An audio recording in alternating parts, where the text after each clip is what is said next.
तो मेरे दोस्तों, स्वागत है आपका वर्ल्ड अपग्रेड न्यूज में। तो दोस्तों, एक बहुत ही बड़ी खबर निकल के आ रही है सामने। रशिया ने जो रूल बेस्ड इंटरनेशनल ऑर्डर को खतरा पहुंचाने की कोशिश की है, उसके लिए उसको सजा मिले, जिसमें इशारा साफ तौर के ऊपर भारत की ओर था, क्योंकि क्वाड के बाकी दो मेंबर ऑस्ट्रेलिया और जापान, ये दोनों अमेरिका और यूक्रेन का ही साथ दे रहे हैं। भारत ही क्वाड का एक ऐसा मेंबर है जो रशिया के लिए वोटिंग से अब्सटेंड कर रहा है। अमेरिका चाहता है कि रशिया का आलोचना दुनिया के हर एक मंचों से हो। क्वाड में तो खैर भारत ने अमेरिका की एक भी नहीं चलने दी, लेकिन अमेरिका की तरफ से भारत को साफ तौर से कहा गया था कि यूनाइटेड नेशन के मंचों के ऊपर रशिया के खिलाफ अब्सटेंड ना करे। लेकिन अमेरिका के कार्डसाइट के अंतर्गत प्रतिबंधों की धमकी के बावजूद भारत ने वही किया जिसके लिए भारत जाना जाता है, और वो है अपने इंडिपेंडेंट फॉरेन पॉलिसी का पालन करना। दरअसल कल रशिया यूक्रेन युद्ध का मुद्दा United nation human right council में उठा। इसमें तय किया जाना था कि क्या रशिया के ऊपर जो यूक्रेन के अंदर वॉरफ्रंट के आरोप लग रहे हैं, और ये कहा जा रहा है कि यूक्रेन के अंदर रशियन फोर्स यूक्रेन के अंदर आम नागरिकों को निशाना बना रही है, और साथ में बैन किए गए बम्स का भी इस्तेमाल कर रही है। वॉर में यूक्रेन के खिलाफ ह्यूमन राइट वॉल्यूशन कर रही है। क्या इसको लेकर यूएन ह्यूमन राइट बॉडी द्वारा रशिया के खिलाफ एक इंडिपेंडेंट इन्वेस्टिगेशन चलाई जानी चाहिए या फिर नहीं? रशिया के खिलाफ ये इंडिपेंडेंस इन्वेस्टिगेशन के ऊपर ये सबूत इकट्ठे किए जाएंगे कि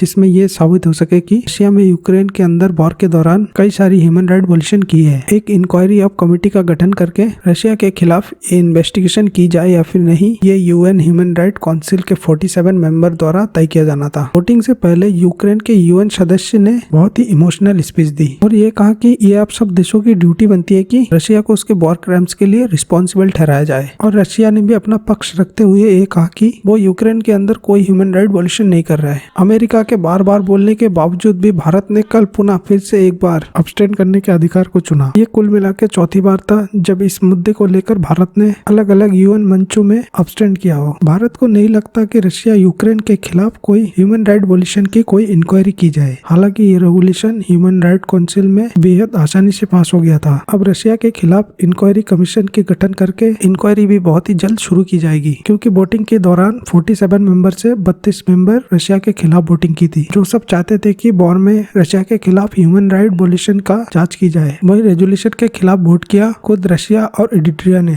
और इसके साथ 13 देश ऐसे थे जिसने वोटिंग से अब्सटेंड किया। तो दोस्तों, अभी तक आपने जितना भी न्यूज रशिया और यूक्रेन के युद्ध के बारे में सुना, तो आपको क्या लगता है कि वास्तव में रशिया यूक्रेन के आम जनता को निशाना बना रहा है, उनके खिलाफ ह्यूमन राइट वॉल्यूशन कर रहा है? तो दोस्तों, इसमें आपका क्या मानना है? नीचे कमेंट करके जरूर बताएं। तो दोस्तों, हमारे साथ जुड़ने के लिए आपको तहे दिल से धन्यवाद।